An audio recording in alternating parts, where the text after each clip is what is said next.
Mister Ravi Gupta.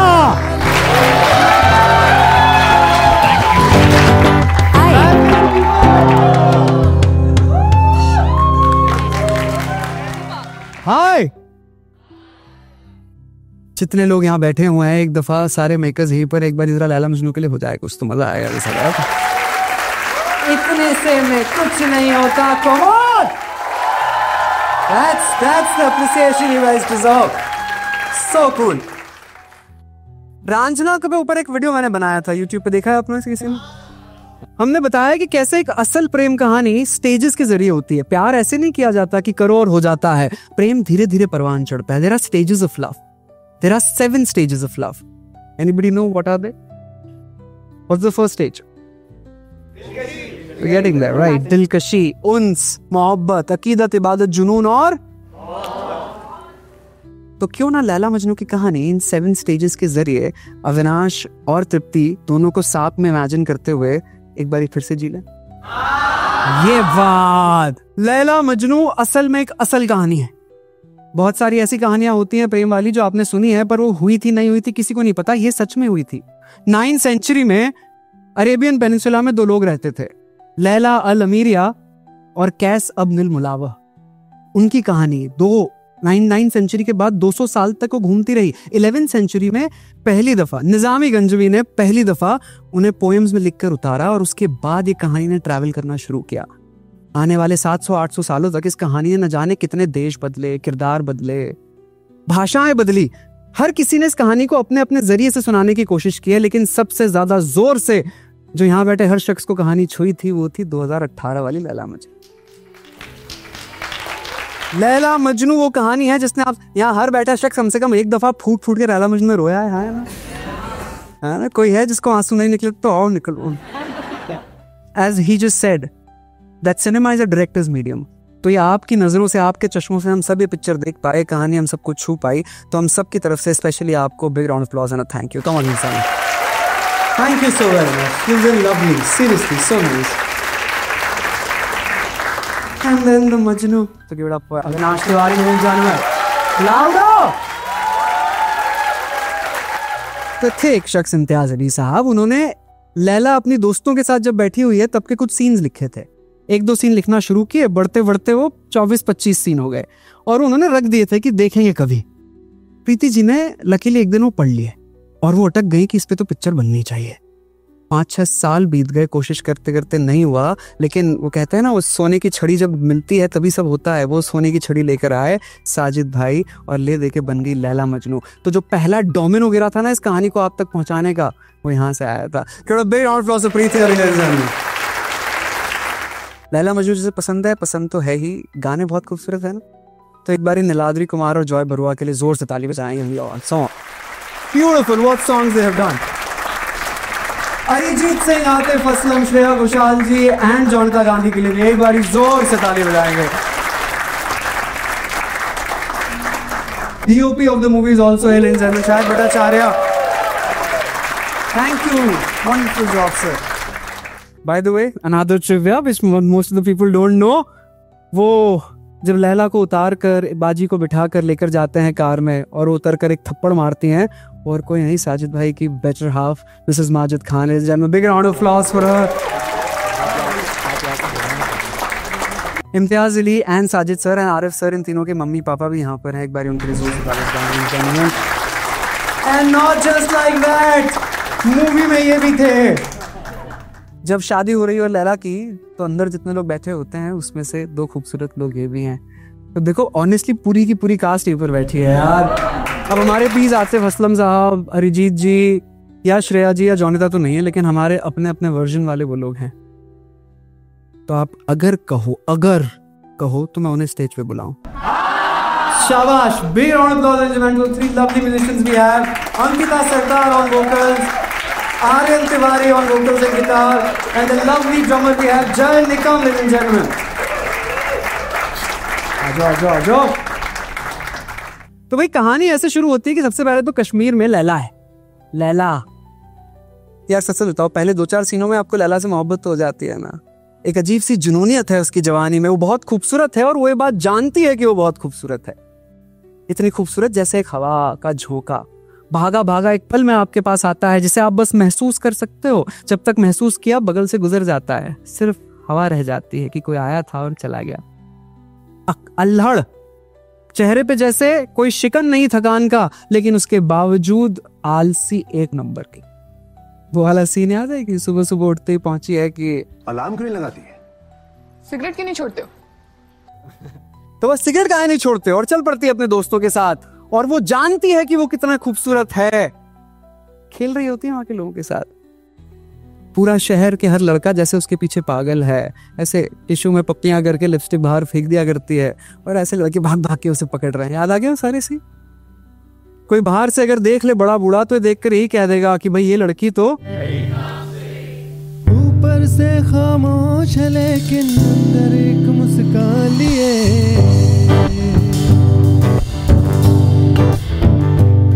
ऊपर से खामोश है लेकिन अंदर एक मुस्कान लिए।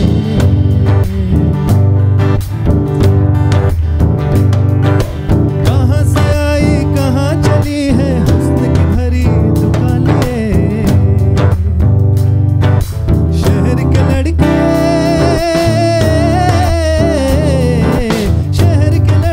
इसके पीछे टूट गए बादाम से।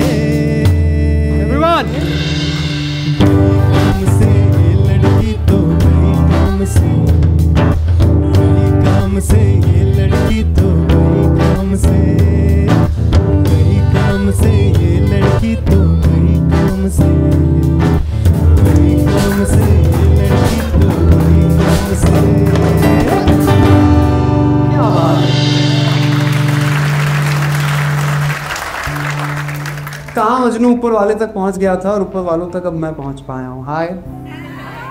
वो वाला सीन बड़ा पसंद है मुझे। अपने दोस्तों के साथ बैठी हुई है स्कूल में, अभी अभी पता चला कि लिप किस कर दी इसने।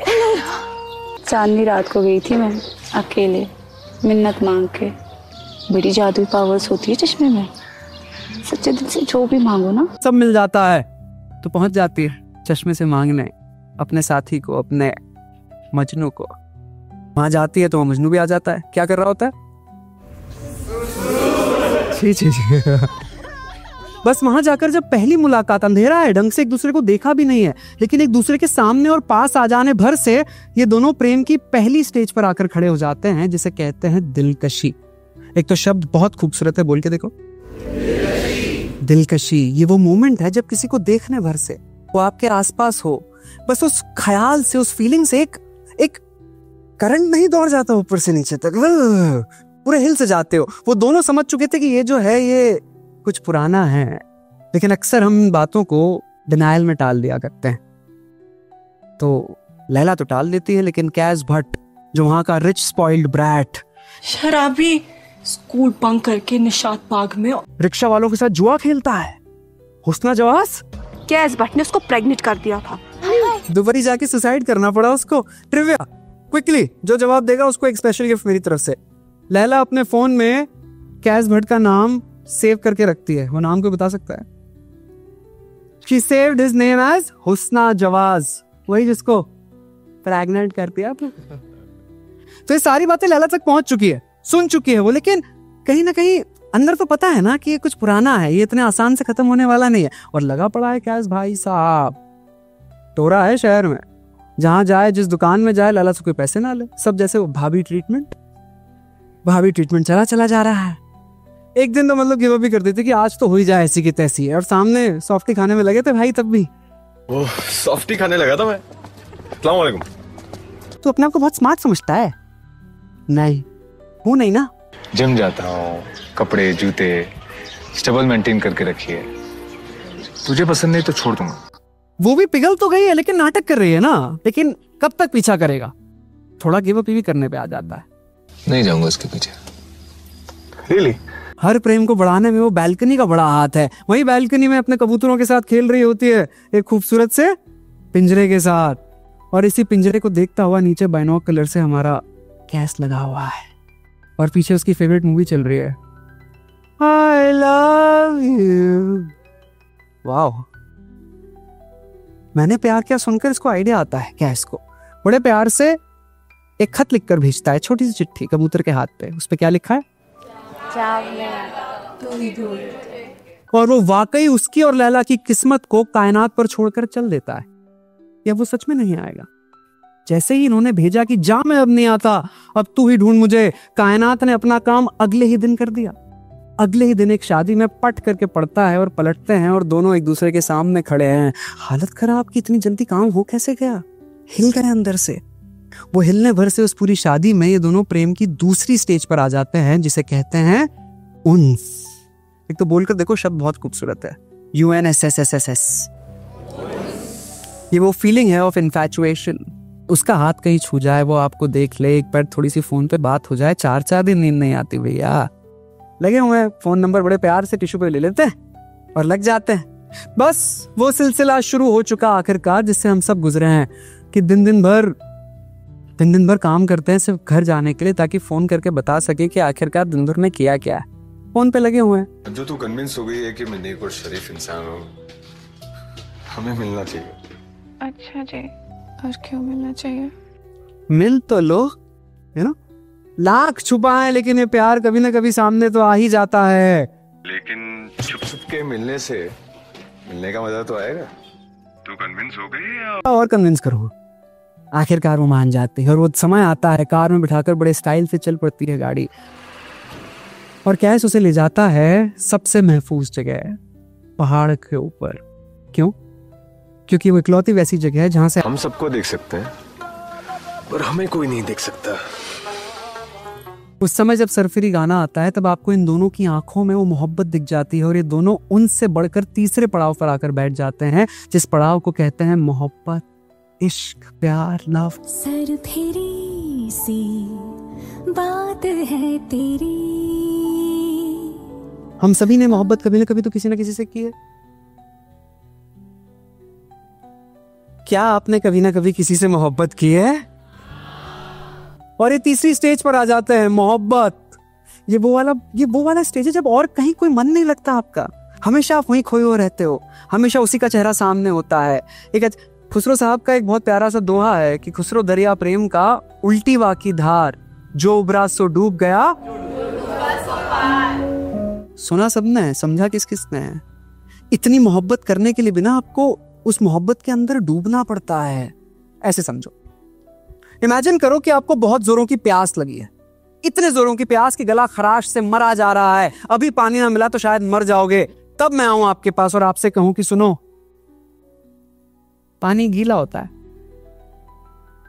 पानी पीने से तरावट आती है, प्यास बुझ जाती है। आपकी प्यास में कोई भी फर्क पड़ेगा? मेरी बातें सुनिए, जब तक पानी पियोगे नहीं तब तक प्यास नहीं बुझेगी ना।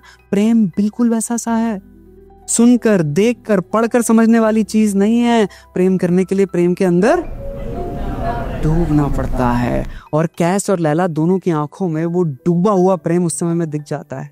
ये वही समय है जब एक दूसरे के अलावा किसी का चेहरा सामने आता ही नहीं। वो भी कहीं इधर उधर हो जाए तो दिल जैसे कह पड़ता है कि बस मैं और कुछ नहीं चाहता या चाहती, सिर्फ इतना कि तुम नजर में रहो, कि तुम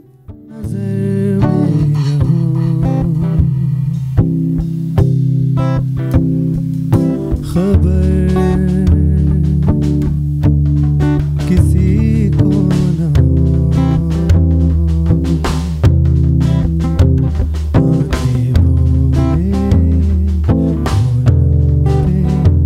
खामोशी, आते बोले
अब पूरी कहानी हमारी यहां से एक अजीब सा टर्न लेती है।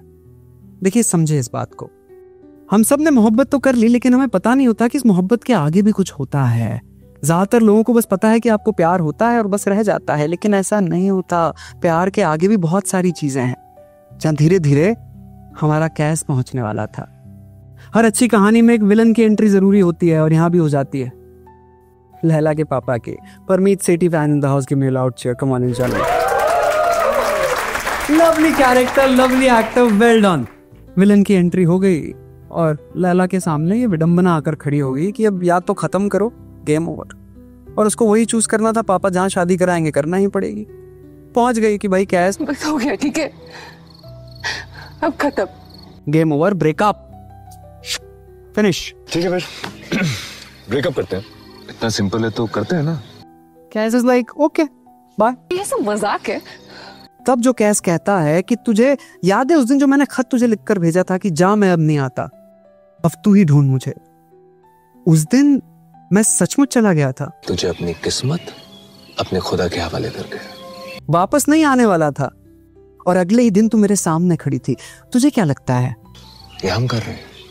हमारी कहानी, और इन दुनिया क्या, दुनिया के लोग क्या, हम खुद भी इसे नहीं बदल सकते। ये कहने भर से कैस प्रेम की चौथी स्टेज पर आकर खड़े हो जाता है, जिसे कहते हैं अकीदत। एक तो शब्द बहुत खूबसूरत है, बोल के देखो, अकीदत। इस शब्द का मतलब है फेथ, विश्वास। आपको अपने प्यार पर इतना विश्वास है कि चाहे पूरी दुनिया खिलाफ क्यों ना खड़ी हो, अगर प्यार सच्चा है दोस्त तो पूरा तो होकर रहेगा। बस कैस की सारी बातों में वो अकीदत आपको देखने को मिलती है। लेकिन ध्यान रखना, लैला वही है, लैला भी मोहब्बत पे ही है, वो बढ़कर आगे नहीं आई है, सिर्फ कैस आगे आया है अकीदत तक। उसको कह देता है भाई साफ साफ कि कोई दिक्कत नहीं, अब सब मेरे ऊपर छोड़ दे, मैं सब ठीक कर दूंगा, प्रॉमिस। तेरे पापा को भी मना लूंगा। पापा नहीं मानेंगे। तो अरे पैरों में गिर जाऊंगा, छोड़ूंगा ही नहीं जब तक मानेंगे नहीं। और फिर भी नहीं माने तो भाग पड़ेंगे अपन अपने पहाड़ के पीछे वाली दुनिया में। मैं लकड़ियां काट के लाऊंगा, तो खाना बनाएगी, प्यार से रहेंगे, भाई बहन की तरह। नहीं बना ले। जिसमें लैला से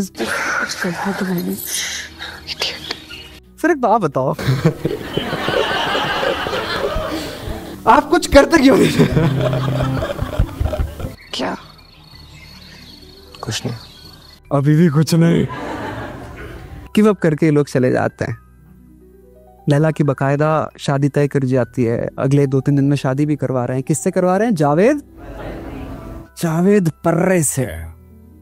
नाम में ही नफरत है यार, जावेद पर्रे से। बकायदा पूरी मेहनत करता है कैस, अपने बाप को भेजने से लेकर उनके लैला के पिता के पैरों में घुस जाने तक कि भाई आप समझ ही नहीं सकते मेरा और लैला का क्या रिश्ता है, और मैं आपको समझा भी नहीं पाऊंगा। बहुत मनाता है और आखिरकार गुस्से में चिल्ला पड़ता है कि दुश्मन हो तुम अपने बेटी के, दिमाग खराब हो गया तुम्हारा। बस यही सुन लेती है वो। कहाँ खड़ी हुई? बालकनी, आएगी ही आएगी। बालकनी में खड़ी हुई, पूरी अकीदत से, पूरे विश्वास से, पूरे फेथ से कैस नीचे से आवाज लगाता है कि लैला आजा, पहाड़ों के पास जाने का टाइम हो गया, आजा। उसकी आंखों में पूरा विश्वास है कि लैला अभी भागते हुए नीचे आने वाली है, लेकिन ऐसा होता नहीं ना जी। तू तो मेरे बाबा के पैर पकड़ने वाला था कैस, सब ठीक करने वाला था ना तू। झूठा है तू।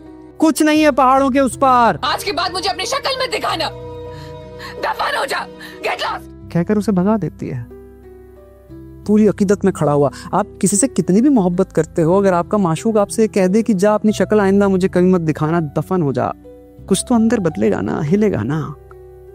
तो कैस कह पड़ता है कि जा अब नहीं आता, अब तू ही ढूंढ मुझे। और फिर से वो उन दोनों की किस्मत को कायनात पर छोड़कर चल देता है। वापस नहीं आएगा अब कैस, खुद से तो वापस नहीं आएगा कैस। जब तक लैला बुलाएगी नहीं, कैस वापस आएगा नहीं। कैस चल पड़ता है, निकल गया। कहाँ गया? कितने सालों के लिए? 4 साल के बाद अपने पिता के मौत के कारण कैस को वापस आना पड़ता है। लेकिन जो वापस आया है वो कैस नहीं है, जो वापस आया है वो ये मजनू शब्द समझते हैं आप? मजनू शब्द का मतलब ही है पागल। जो पागल हो चुका है उसे कहते हैं कि मजनू हो गया है ये। तो अब जो वापस आया है वो कैस नहीं है, वो मजनू है, क्योंकि 4 साल तक उसने लैला का सिर्फ इंतजार किया। उसकी आंखों के सामने हर जगह से वही की चेहरा दिखता था। किसका? बस, और कायनात 2 दिन बाद ही अपना काम कर देती है। आखिरकार लैला को पता चलता है कि कैस वापस आया है। और मिली कि नहीं? आया हुआ है ना तेरा यार। सच्चा इश्क वही है जहां आशिक के आने की खबर महबूब से पहले रकीब को मिल जाए।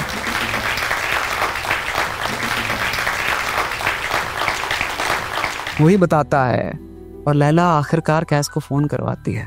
भाईजान, लैला का फोन आया था, मिलना चाहती है आपसे। तैयार है मजनू, क्लीन शेव करके आया है, स्टबल हटा के पसंद नहीं है ना, वही ब्लू कोट पहन के जो पहली मुलाकात में पहना था। भाई के साथ बैठा हुआ है कि सुन, कल आते हैं, आज नहीं हो पाएगा। डर रहा है, बताना ठीक ठाक तो लग रहा हूँ, हंस देगी यार। और इतने में लैला पीछे आकर खड़ी हो जाती है। एक सेकंड के लिए अपने आप को उनके जूतों में इमेजिन करने की कोशिश करो। 4 साल से उसको देखा नहीं है, शायद कभी देख ना पाऊंगा, ये भी जहन में बात थी, क्योंकि कहा है उसने शक्ल मत दिखाना। फिर भी कायनात ने ऐसा खेल खेला कि सामने देखने ही वाला हूं मैं, बस पीछे। सबसे पहले तो शर्म आएगी ना, और लड़का भी तो है, प्यार से बाल ठीक करता है, पलटता है और देखता है उसे। Every time I talk about this scene ना, वैसे भूला नहीं जाता है यार। क्या सीन है यार, बस वो पलटा और उसने पहली दफा 4 साल के बाद देखा है अपनी लैला को। उसकी आंखों में ऐसा दिखता है कि जैसे उसने खुदा देख लिया हो, उसका खुदा सामने है। और ऐसे ही 4थी स्टेज पे खड़ा, अकीदत पे खड़ा हमारा कैस एकदम से खुदा देखकर गिर पड़ता है इबादत में।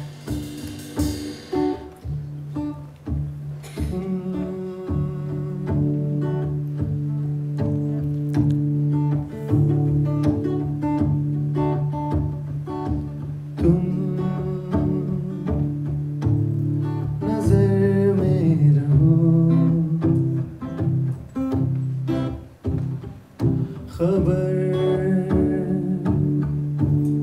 किसी को न हो, आंखें बोले हो लब पे खामोशी, आंखें बोले हो लब पे खामोशी। दूरियां कम कर दे, प्यार का अंबर दे, जुल्फों का वो आसमां, बस आँखों पे मेरी हो तमाम।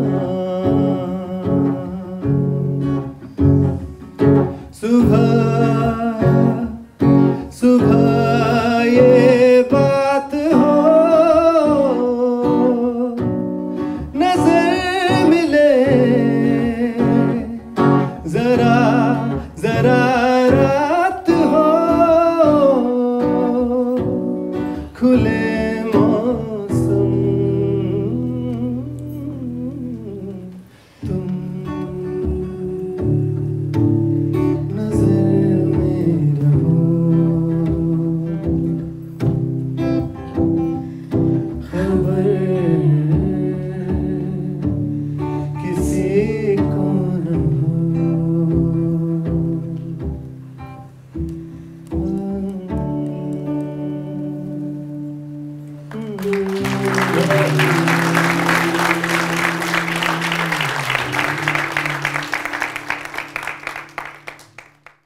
जैसे एक माशूक अपने खुदा का सजदा करने गिर गया हो, खुदा देख लिया हो। वो गिरने भर से कैस प्रेम की 5वीं स्टेज पर आकर खड़ा हो जाता है, जिसे कहते हैं इबादत। बोल के देखो,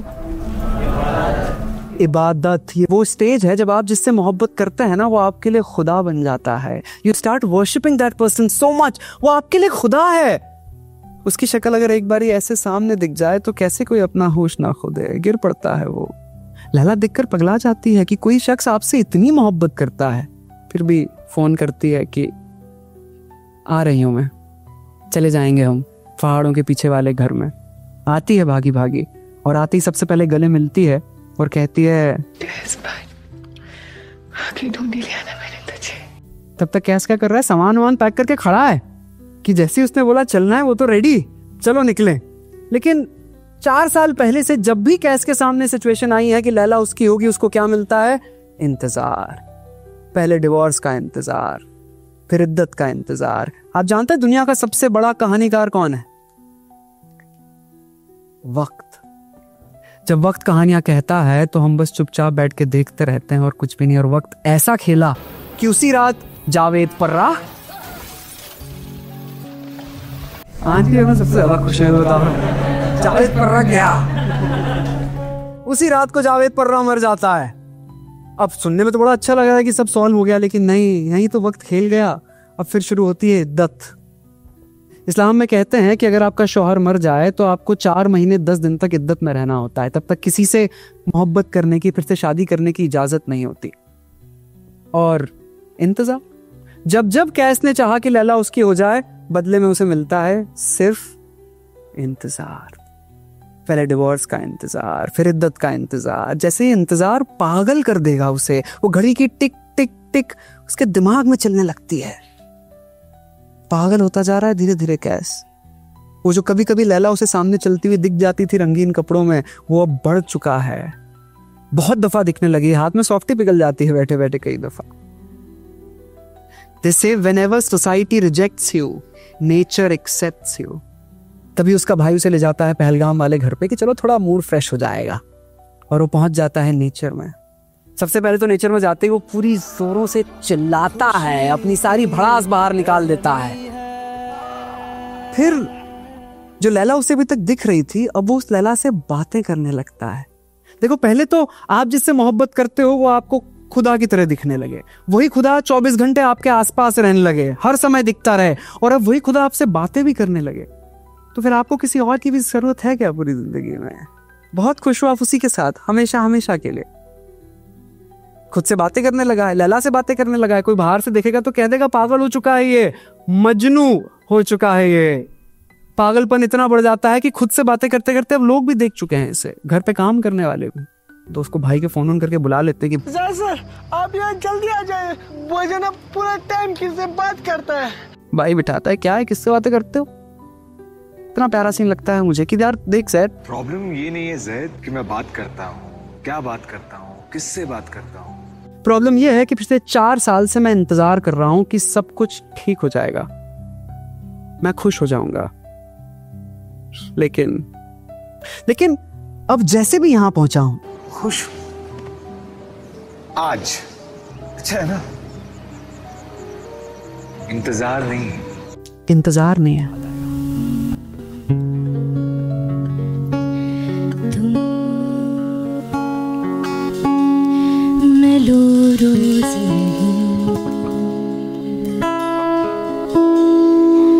मगर है ये बात भी मेरे होना आहिस्ता आहिस्ता, मेरे होना आहिस्ता आहिस्ता।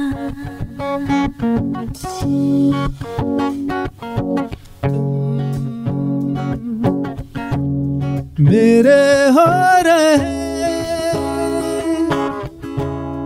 या हो गए, यह फासला तुझे कहूँ क्या भला,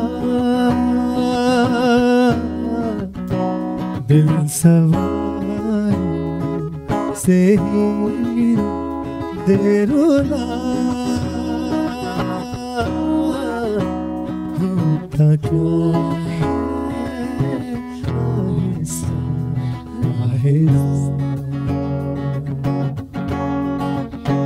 होना क्या है आहिस्ता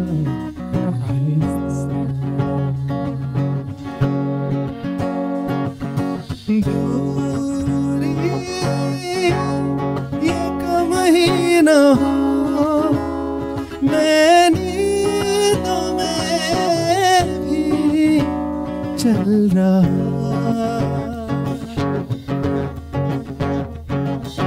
होता है कल बेवफा ये आता नहीं चल रहा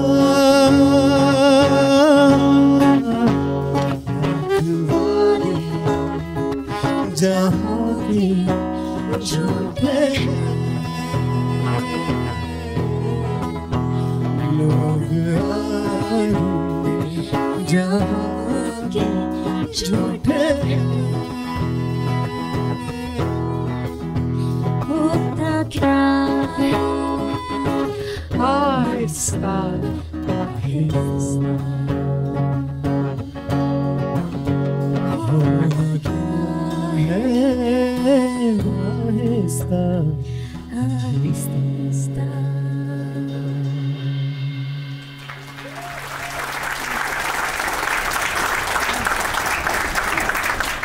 क्या खूबसूरत गाने लिखे हैं ना इस पिक्चर के। इरशाद कामिल के लिए एक बार ही जरा वो one of the finest lyric writer this industry has ever seen, ladies and gentlemen, मैं एक दफा और इरशाद कामिल सर के लिए एक बार ही और बेहद। अपने इस पागलपन में आखिरकार कैस चलकर इबादत से भी आगे कुछ होता है। छठी स्टेज जिसे कहते हैं जुनून, When love becomes madness, जब प्यार पागलपन बन जाता है, आपको अपने महबूब के अलावा कहीं कुछ दिखता ही नहीं, पगला जाते हो तुम, हर जगह बस वही वही वही उससे ये तो बातें भी कर रहा, अब बातें करता हो कहीं जा रहा है कि नहीं ना। तू चुप कर, ठीक है? मुझे तेरी बात नहीं सुनी। पता ना क्या होता, मरवा दिया था तूने मुझे। ऐसे ही बकबक कर रहा होता है, झगड़ रहा होता है। ये कितनी खूबसूरत बात थी यहाँ पे कि आपका खुदा जिससे आप मोहब्बत भी करते हो, आपका माशूक है, उससे आप रूठ भी रहे हो, झगड़ा भी कर रहे हो, मस्तियां भी कर रहे हो, और वही झगड़ा करते करते कुछ लोग बगल में बैठे होते हैं, नमाज पढ़ रहे होते हैं, उनकी नमाज खराब हो जाती है, अस्तगफिरुल्लाह करके गुस्से में उठते हैं। हमारी नमाज खराब कर दी, हमारे सामने आके खड़े हो गए, दिखता नहीं हम नमाज में थे। याद है वो सीन? आई थिंक उस मूवी का पूरा क्रक्स है उस एक छोटे से सीन में। पूरी की पूरी पिक्चर कहानी आपसे जो कहना चाहती है, आपके दिल में एक सेकंड में उतर जाता है उस समय वो सीन। जैसे ही उनकी नमाज खराब होती है, उठकर आते हैं और कैस को पीटने लगते हैं। एक तो देखो रिच स्पॉइल्ड ब्रैट था ये लड़का, कुछ भी हो जाए किसी की मार तो नहीं सहेगा ना, बड़े गुस्से में आता है, रिटेलिएट करता है कि आपने मुझे क्यों मारा? दफा हो जाए इधर से। मैंने क्या किया मुझे मारा? हाँ? कि माना मैं खोया हुआ था, अपने माशूक से बातें कर रहा था, आपको देख नहीं पाया, मैं खोया हुआ था। तो तू चुप रह, मैं बात कर रहा हूँ इनसे। लेकिन आप भी तो खोए हुए थे, आपने तो अपने माशूक से बात कर रहे थे, आपने मुझे कैसे देख लिया? मैंने तो कुछ नहीं कहा। बात बहुत गहरी थी, बहुत जोर से जाकर लगी, बात बहुत जोर से लगी क्योंकि उनका अहंकार टूटा। उन्हें लगता था कि वो नमाजी हैं, वो इबादत में लगे हैं, लेकिन जैसे ही कैस ने सवाल पूछा, उनका अहंकार चकनाचूर हो गया। और जब भी आपके अंदर का अहंकार कोई तोड़ता है तो सबसे पहले आप वायलेंट हो जाते हैं, वायलेंस बाहर निकलता है, और उसी वायलेंस में उठाकर एक बड़ा सा पत्थर दे मारते हैं कैस के सर पे। खून बह रहा है हर जगह से, चिल्लाता है वो, खून बह रहा है। मजनू के अंदर अगर थोड़ा सा भी कैस उस समय बचा था ना, तो पत्थर पड़ने से पूरी तरीके से वो कैस अब खत्म हो गया। अब वो पूरी तरीके से सिर्फ मजनू हो गया था। अब वो शख्स जो वहां खड़ा था प्रेम में पागल, वो पूरी तरीके से हाफिज हो गया था। Come on everyone, sing along. कोई फिक्र नहीं है, कोई गर्ज नहीं, बस इश्क हुआ है, कोई मर्ज नहीं। मुझे फिक्र नहीं है, मुझे अकल नहीं, मैं असल में तू हूँ, तेरी नकल नहीं। हाफिज हाफिज हो गया हाफिज, हो गया हाफिज, फिर काफिर बन गया काफिर, फिर काफिर बन गया हाफिज, हाफिज हाफिज हो गया हाफिज,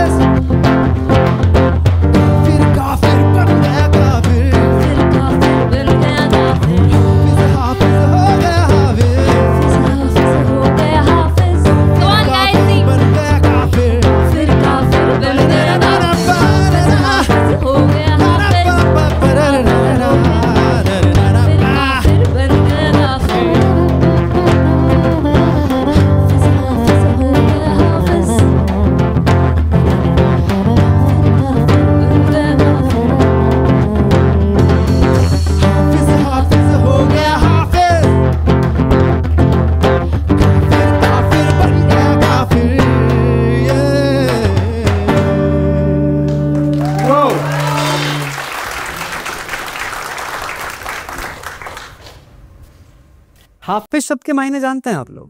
हाफिज शब्द उस शख्स के लिए यूज किया जाता है जिसने कुरान पन्ना बा पन्ना पूरी पढ़ ली है, जो पूरी तरीके से कुरान समझ चुका है, खुदा के इतने करीब पहुंच चुका है, उसे कहते हैं। इस गाने के जरिए बताया गया कि जुनून तक अगर मोहब्बत में पहुंच जाए कोई शख्स तो वो हाफिज समझा जाता है, वो खुदा के उतने करीब पहुंच जाता है जितना आप कुरान पढ़ के पहुंचते हैं। अब मजनू पूरी तरीके से हाफिज हो चुका था, उसके अंदर का कैस पूरी तरीके से मर चुका था। वो जाकर नीचे छलांग लगा देता है, बड़ी मुश्किल से उसके दोस्त, उसके भाई सब आकर उसे उठाते हैं, लेटाते हैं, घर पे देखभाल कर रहे हैं, और तभी उससे मिलने कौन आती है? लैला आती है। लोग उसे उठाते हैं, देख लैला आई है। तुम मजनू से कह रहे हो लैला आई है? तू मुझे बताएगा लैला आई है? लैला आई हर रोज आती है, हर जगह होती है, तो क्या बात हो गई? कैस तू मेरी बात सुन। कैस, मैं जानता हूं ये लैला है। तो वो कौन है? क्या वो लैला नहीं है?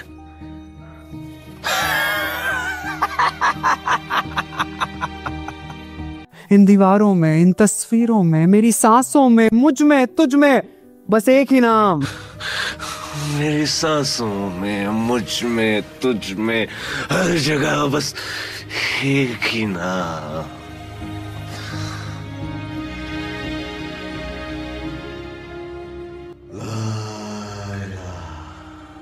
ला इलाहा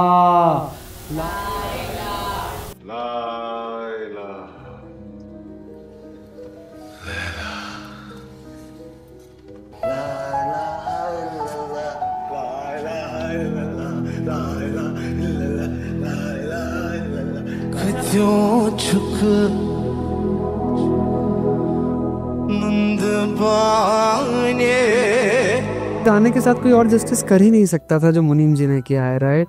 एक बारी मुनीम जी अलिफ के लिए एक बारी जोर से ताली बजाएंगे यार।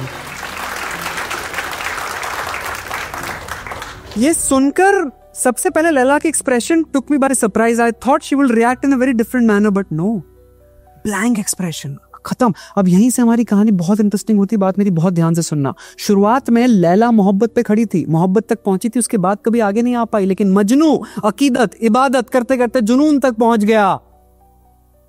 लैला ने जैसे ये सब सुना, ब्लैंक एक्सप्रेशन, सामने अम्मू पूछने भी जाती है, साहिबा बाली अनादर गुड वर्क। साहिबा बाली के लिए जोर से ताली बजाएंगे हम। सब ठीक है, सब ठीक हो जाएगा, तो टेंशन मत ले। वो कह रही है सब ठीक है अम्बू, वो बस आगे निकल गया है, तो अब मुझे भी आगे बढ़ना होगा। अब समझे कहाँ आगे निकल चुका है? बस वो थोड़ा आगे निकल चुका है, लेकिन अब मुझे भी आगे जाना होगा। और वो छलांग मारती है तीसरी स्टेज से सीधे सातवीं और आखिरी स्टेज पे, जिसे कहते हैं हाथ में वही चिट्ठी लिए कि जा मैं अब नहीं आता, कि जा मैं अब नहीं आता, अब तू ही। और लैला हाथ में वही चिट्ठी लिए मर गई। जब ये बात कैस को रात को 2 बजे एकदम से जागा, समझ गया था मजनू की लैला जा चुकी है, लेकिन पागल समझ के उसे दरवाजे में बंद कर दिया गया है। आसपास कोई नहीं है, चिल्ला रहा है, चीख रहा है, बाहर जाना चाहता है, आखिरी दफा अपनी लैला को देखना चाहता है, दफनाने से पहले कम से कम आखिरी दीदार हो जाए, लेकिन नहीं, नोच रहा है पर्दे, फाड़ रहा है तकिए, दरवाजा तोड़ने की कोशिश कर रहा है, लेकिन कुछ नहीं हो पाता। और लैला को दफना दिया जाता है। उसके बाद आकर लोग उसे खोलते हैं। भागा भागा जाता है कैस आखिरी दफा कब्रिस्तान में, उसी चश्मे के पास लैला को देखने, लेकिन लैला तो दफन है। हाँ, वो लैला दफन है, लेकिन उसकी अपनी लैला तो है ना, जो उसे हर जगह दिखती है, हर तरफ। और वही प्यार है, सफेद कपड़ों में पीछे खड़ी लैला इसे वापस बुला रही होती है, और एक बच्चे की तरह भागा भागा जा रहा होता है। तभी एक पैर पत्थर से टकराता है और सर जाके लग पड़ता है लैला की कब्र पे। और मजनू भी 7वीं और आखिरी स्टेज पे पहुंच जाता है, जिसे कहते हैं कहने का तात्पर्य इस पूरी कहानी से आपके लिए सिर्फ इन 2 लाइनों में कहा जा सकता है कि अगर आप कह सकते हो कि आपको किसी से इश्क था, कह देते ना, मैं उससे प्यार करता था, मैं उससे प्यार करती थी। अगर आप कह सकते हो कि आपको किसी से इश्क था, तो वो कुछ भी था, इश्क तो नहीं था। क्योंकि इश्क मोहब्बत प्यार, असल सच्चा इश्क मोहब्बत प्यार खत्म सिर्फ मौत पे होता है। उसके पहले अगर खत्म हो जाए तो वो कुछ भी था, इश्क तो नहीं था। और फिर वो आखिरी सीन आता है जब आखिरकार लैला और मजनू बड़े हो चुके हैं और अब नकाब। कहीं ना कहीं आप सब देखिए, गुलजार साहब का एक बहुत खूबसूरत सा थॉट था। उन्होंने कहा था कि जब तक शेर आपके दिमाग में है, आप सोच रहे हैं, तब तक वो शेर आपका है। जैसे ही आपने एक दफा वो शेर कह दिया, वो शेर लोगों का हो जाता है, फिर आपका उस पर कोई हक नहीं। तो so sorry to tell you this, specially all the makers, कि जब तक ये पिक्चर आप लोग बना रहे थे तब तक ये पिक्चर आपकी थी, अब ये पिक्चर हमारी है।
मैंने जितना प्रमोशन इस फिल्म का किया है, जितना प्रमोशन इस फिल्म का किया है, मैं कह रहा हूं उर्वशी रौतेला भी नहीं कर पा रही। मैं बता रहा हूं,